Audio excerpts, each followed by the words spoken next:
Jadi sebenarnya ora-ori, ora-oyi, Batunyel ini Iya. lahir dari teman-teman relawan, Oh gitu. bukan dari kami langsung. Jadi, Kalau kami kan brandnya di Batu Sae ya. iya iya iya. Tapi kemudian masyarakat ini kemudian meresponnya dengan luar biasa itu, karena ini paslon yang memang betul-betul lahir Tahu soal batu besar, gitu. Iya. mengabdi, tinggal, berkarya di Kota Batu. Buah apel mamanya. Iya iya. Ini sudah menjadi sesuatu yang mulai agak langka di Batu. Iya iya. Apel kita, sayur kita, tanaman hias kita. Iya iya. Ini punya potensi besar. Oke oke. Maka ke depan saya sampaikan ke warga itu, ke depan Batu bisa menjadi sentra hortikultura. Baik. Di Batu ini kan ada Malang Raya, itu ada Kota Malang, ada kabupaten. Ya, wilayahnya Berimpitan. Kira-kira punya pemikiran-pemikiran apa Cak Nur untuk membangun konektivitas ini juga saling menguntungkan? Ya. Kemarin waktu kami diundang ke UB juga saya sampaikan itu. Oke. Senyawa Malang Raya. Oh, anunya ya, namanya. Ya. Pak Cak Nur sudah punya nama itu ya, Senyawa Malang Raya. Itu saya sampaikan ketika kami ya? presentasikan di kampus itu.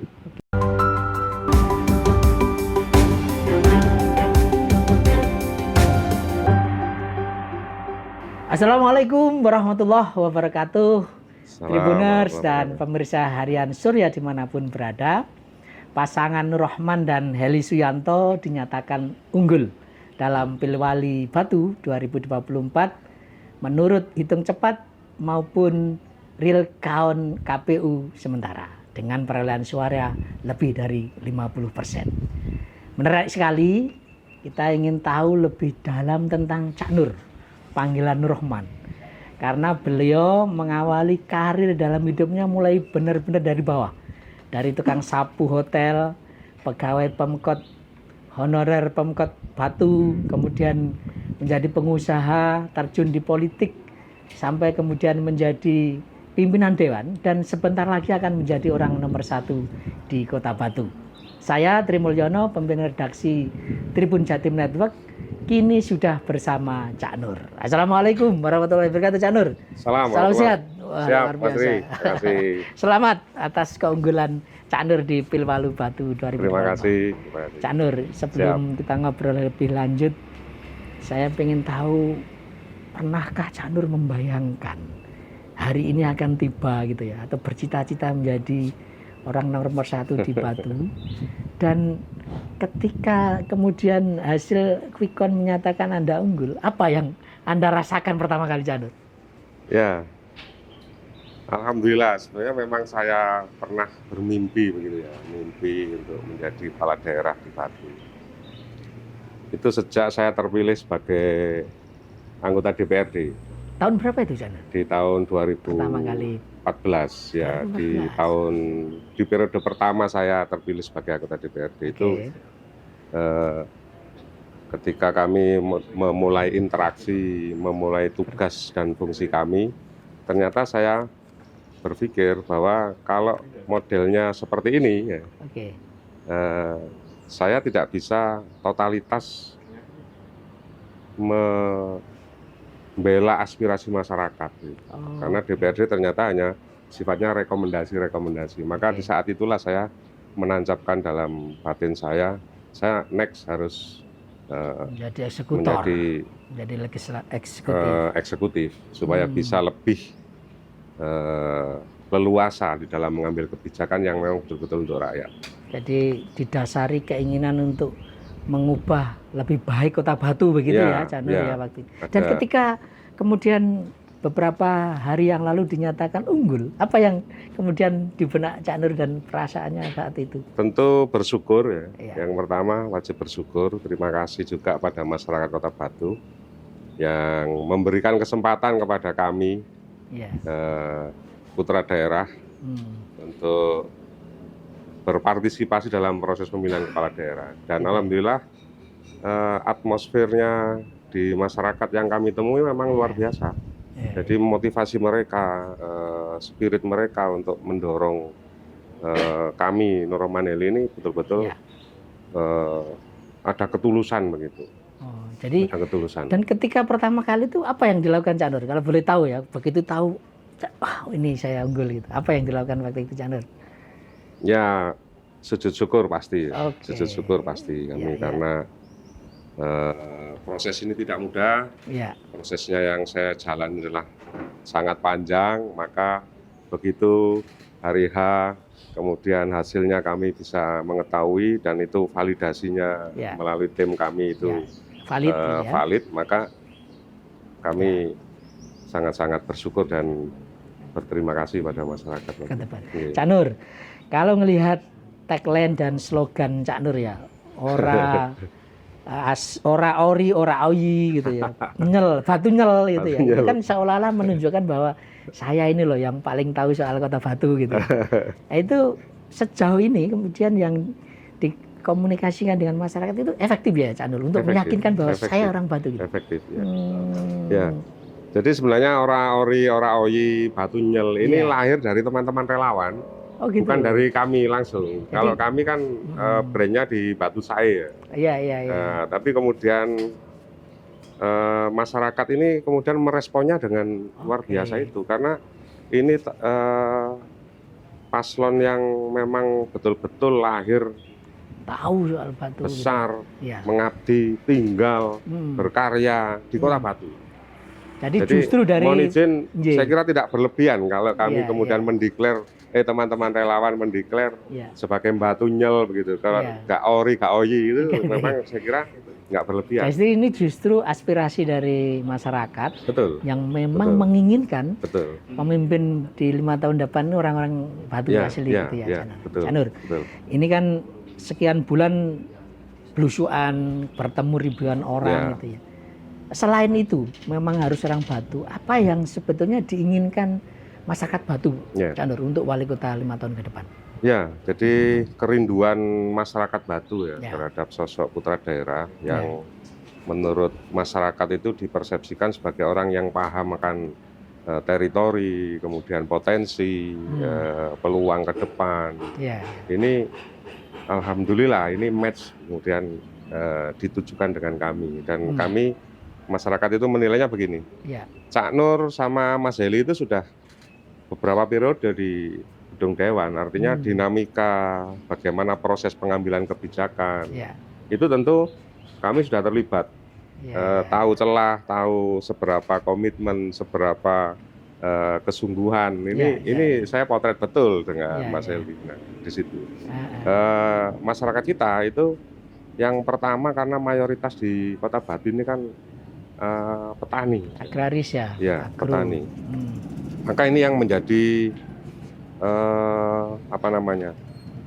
pembicaraan ketika kami sapa warga itu mayoritas di sana. Topik yang Ya. yang dibahas itu Ya. seputar itu. Dan kami mengidentifikasi, mengcapture kondisi ini kan ketika kami di DPR. Ya, Ya. ya, ya. Oh ternyata masyarakat kita buah apel umpamanya. Iya, iya. Ini sudah menjadi sesuatu yang mulai agak langka di Batu. Iya, iya, iya. Apel kita, sayur kita, tanaman hias kita, Iya, iya. ini punya potensi besar. Oke, oke. Maka ke depan saya sampaikan ke warga itu, ke depan Batu bisa menjadi sentra hortikultura. Baik. Nah, tentu kami tidak akan melepas dari brand sebelumnya yang sebagai kota wisata. Iya, iya. Tapi bagaimana kami mengkolaborasikan, sinergikan potensi wisata dengan potensi yang dimiliki oleh Kota Batu, yang faktanya adalah Iya, iya. masyarakatnya bertani. Ya. UMKM kita, Mas. Oke. Itu. Persoalan sampah yang Nah, itu mendesak. mungkin perlu dielaborasi Pak Cak Nur. Jadi kalau keunggulan tadi sudah disampaikan, tapi sebetulnya kan tetap juga ada masalah ya. Masalah. Apa yang paling perlu segera dibenahi di Batu ini, Cak Nur? Yang paling menjadi isu hot gitu ya, Iya. sampah. Sampah. Sampah itu di mana-mana orang mesti membicarakan. Ketika kami berinteraksi dengan warga, sampah ini menjadi istilahnya top of mind-nya masyarakat begitu ya. Oh, gitu ya. Begitu ketemu cak sampah kayak gitu. Kedua masalah pupuk. Masalah pupuk. Ya, Ini kelangkaan Oke. pupuk, Oke. subsidi itu susah banget Iya. Ya, ya. mendapatkan. Kalau nggak subsidi mahal kayak gitu. Itu Hmm. persoalan-persoalan yang mendasar. Oke. Sembako ini juga menjadi Ya. masalah yang Ah, tren di Oke, masyarakat. Cak Nur. Selain itu ya, kalau saya baca di visi misi Cak Nur itu kan mungkin yang juga relevan untuk segera dibenahi itu kan soal pengendalian tata ruang di Ya, Kota ya, Batu, ya, kemudian penyelamatan hutan, sumber daya air ya, selain UMKM, wisata dan pertanian tadi, Cak Nur ya. Nah, ini untuk langkah-langkah konkretnya untuk mengatasi isu itu bagaimana, Cak Nur? Rujukan pertama tentu Perda RT RW kita. Oke. Ya, kalau kita punya komitmen terhadap Perda RT RW itu, saya masih punya keyakinan tidak ada eksploitasi, tidak ada eksplorasi berlebihan. Kalau semuanya taat terhadap Perda rencana tata ruang, rencana tata ruang dan tata wilayah. Dan sebetulnya Ini sudah ada RT RW-nya kan sudah sudah diatur ya, ada. Cak Tinggal Nur. menjadikan pedoman, tinggal Ya. komitmennya ya. Oke. Komitmennya kami nanti di eksekutif, kemudian juga komitmen para pengusaha, investor yang akan masuk lagi. Kami welcome dengan investasi, tapi tentu mari kita jadikan produk-produk hukum kita ini menjadi rujukan. Ya. Jadi silakan investasi dengan komitmen. Sisi lain kan begini, Cak Nur, kan seolah-olah kalau terlalu ngatur soal tata ruang itu masyarakat juga merasa, loh ini tanah saya sendiri, kenapa? Tapi dari obrolan belusuan yang selama berbulan-bulan dilakukan, kira-kira masyarakat memahami nggak, Cak Nur, bahwa itu memang harus diatur gitu loh? Memahami gitu ya? Ya, memahami.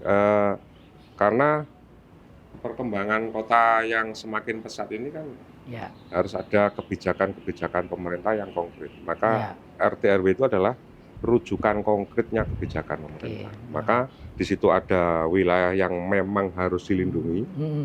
Contoh lahan sawah yang dilindungi. Ya. Ini kan menjadi komitmen di Perda itu. Bagaimana kawasan hutan yang memang harus tetap terjaga karena sumber air kita mulai beberapa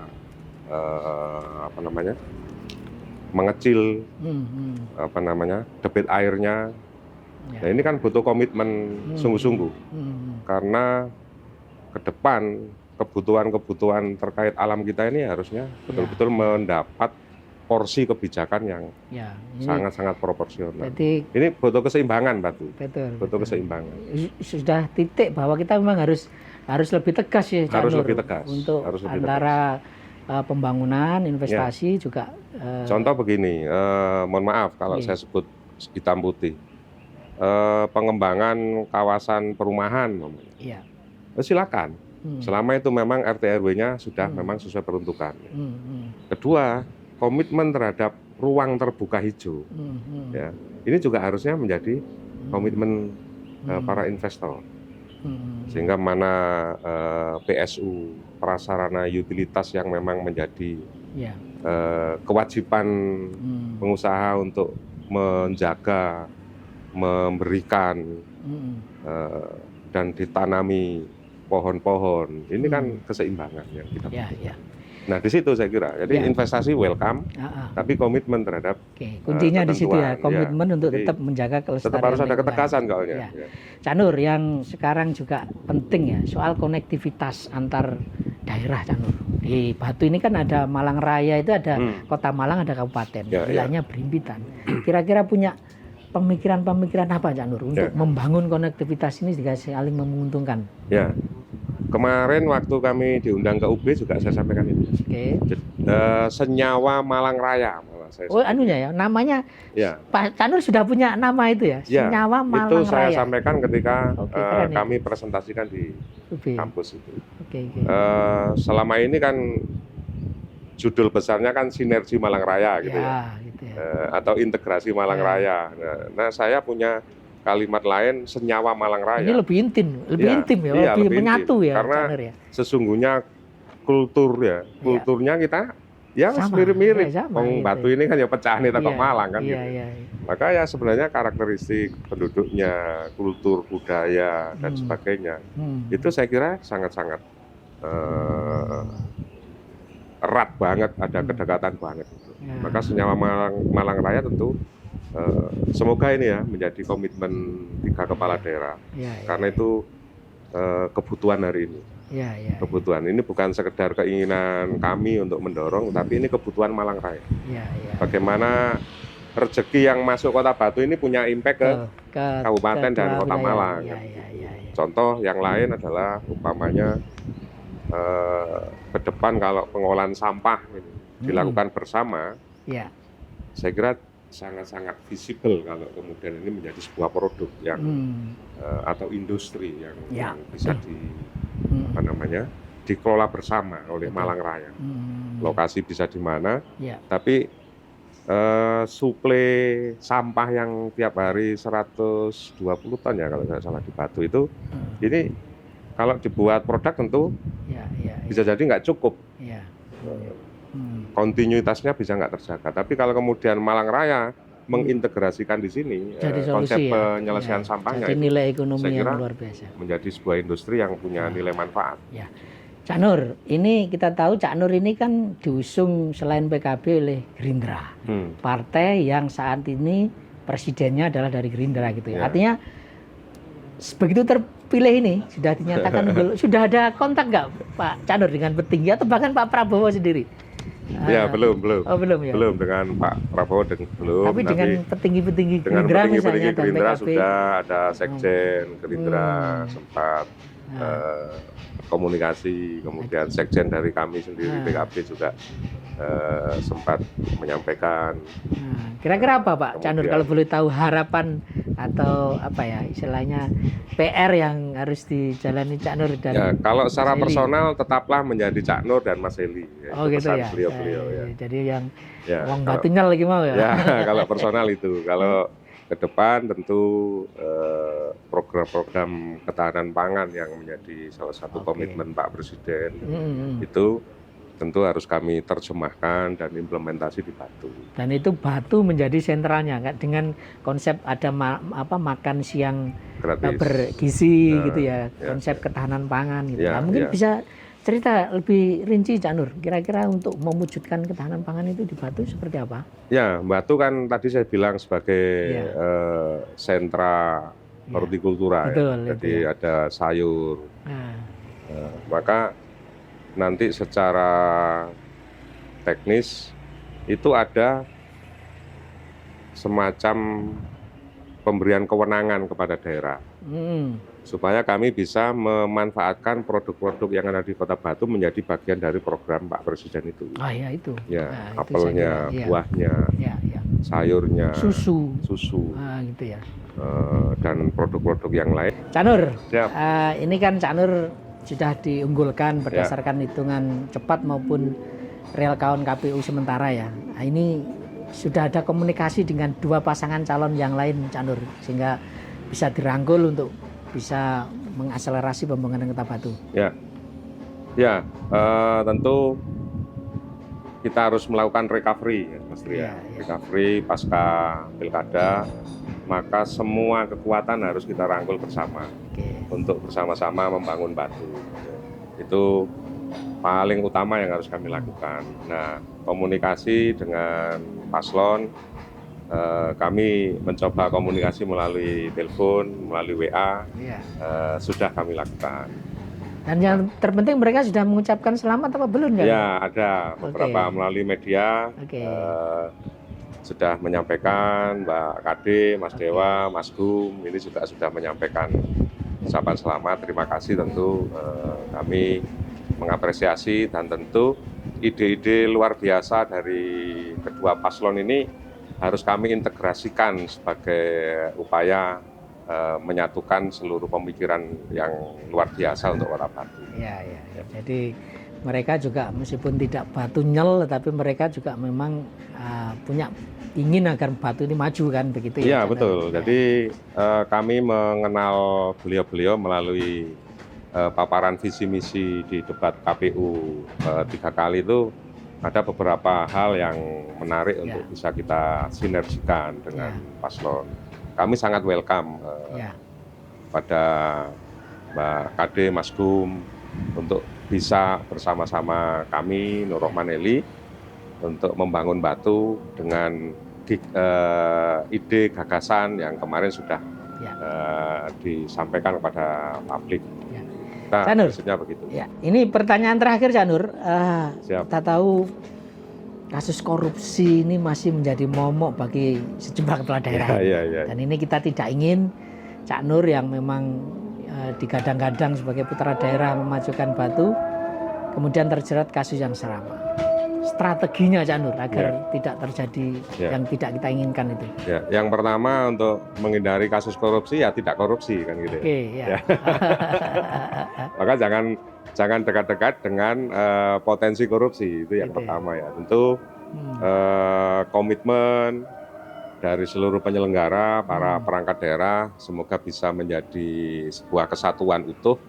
Nah, dirijennya memang Nur Romanelli, tetapi kemudian perangkat daerah ini juga menjadi potensi yang penting untuk kita bersama-sama menguatkan birokrasi kita sehingga pemerintahan yang bersih, berwibawa di hadapan masyarakat tentu harus kita tunjukkan. Langkah-langkah yang tentu harus dilakukan, tentu bagaimana mereka memahami regulasi, tidak sekedar memahami, tapi mempedomani dan mengimplementasikan dalam setiap kebijakan. Saya kira itu akan menjadi basic perilaku kebijakan para penyelenggara pemerintahan untuk tidak bersentuhan dengan wilayah-wilayah yang berpotensi korupsi. Terpenting harus ada contoh ya, dan Cak Nur akan memberikan contoh kan. Siap. Gitu ya. Saya tidak sedang mengklaim diri saya seperti apa, tetapi track record histori selama kami di DPRD, saya kira itu menjadi salah satu dasar bagi saya untuk bisa memimpin dengan baik, tidak korup, dan anggaran APBD betul-betul kita peruntukkan untuk rakyat. Baik, Tribuners dan pemirsa Harian Surya dimanapun berada, demikian obrolan saya dengan Cak Nur. Banyak hal yang tadi sudah disampaikan. Kita berharap pemikiran-pemikiran beliau tentang keinginan untuk memajukan Batu, bahkan ke level internasional, semoga terwujud di 5 tahun mendatang. Amin. Saya Tri Mulyono, mohon undur diri. Wassalamualaikum warahmatullahi wabarakatuh.